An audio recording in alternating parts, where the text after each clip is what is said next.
You know, there are people who push the limits of what humans can do. And then there are people who operate so far beyond those limits, it just makes you rethink what's possible in the first place. Today, we're going to try and get inside the mind of one of those people, Alex Honnold. How on earth does someone do what he does? Let's figure it out.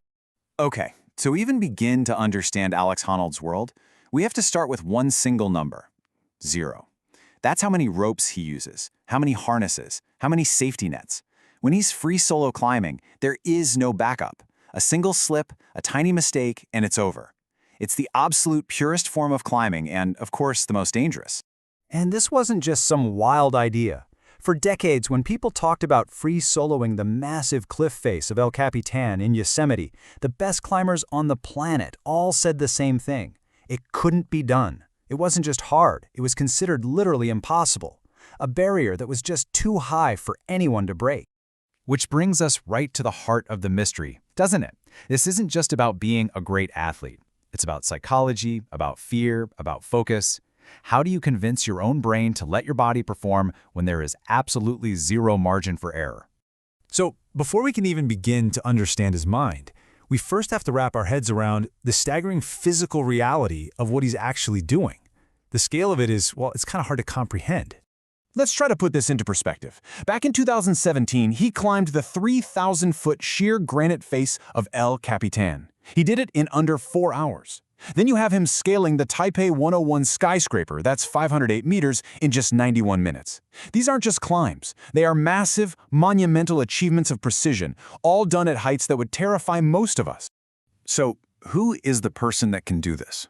I mean, if you're picturing some reckless, adrenaline junkie daredevil, you couldn't be more wrong. The real story is way more interesting than that. Alex Honnold was actually a pretty shy, quiet kid growing up. He found this amazing sense of clarity and control on the rock. People who know him describe him as super analytical, modest, and incredibly intense. And that's the key right there. He is not a thrill seeker just chasing a rush. Nope, he's after something much, much deeper. This is where we get to his mental game. How does he switch off the most powerful human instinct we have, the fear of death? The answer, it turns out, is this incredible mix of biology and just an insane amount of hard work. So science actually gives us a clue here. Researchers put him in an fMRI scanner and showed him all these scary images. And the part of his brain that's supposed to light up with fear, the amygdala, it barely flickered. So yeah, biologically, he seems to be wired a little differently. But, and this is a huge but, that's only a tiny piece of the puzzle. See, he doesn't just rely on his brain's quiet fear response. He builds on it with this system of absolute total preparation. We're talking obsessive physical training. We're talking about memorizing every single handhold and foothold on a route. He mentally rehearses it over and over and over until fear is basically stripped away, and all that's left is a giant physical puzzle to solve.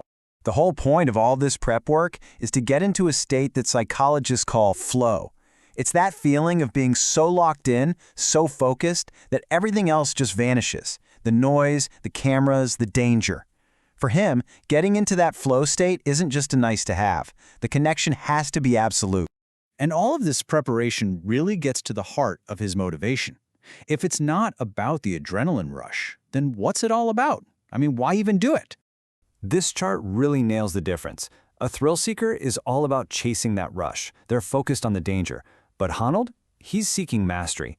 For him, climbing is this deep, personal form of connection and self-expression. The focus isn't on the danger, it's on the perfect execution, on the process itself.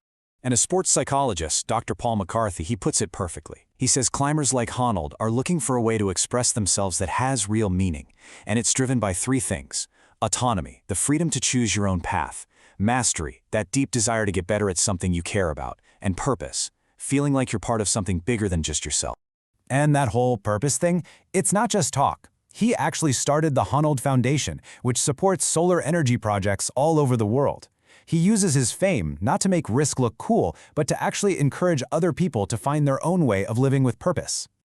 Okay, but even with a master's mindset and a really clear purpose, we can't ignore the stakes, right?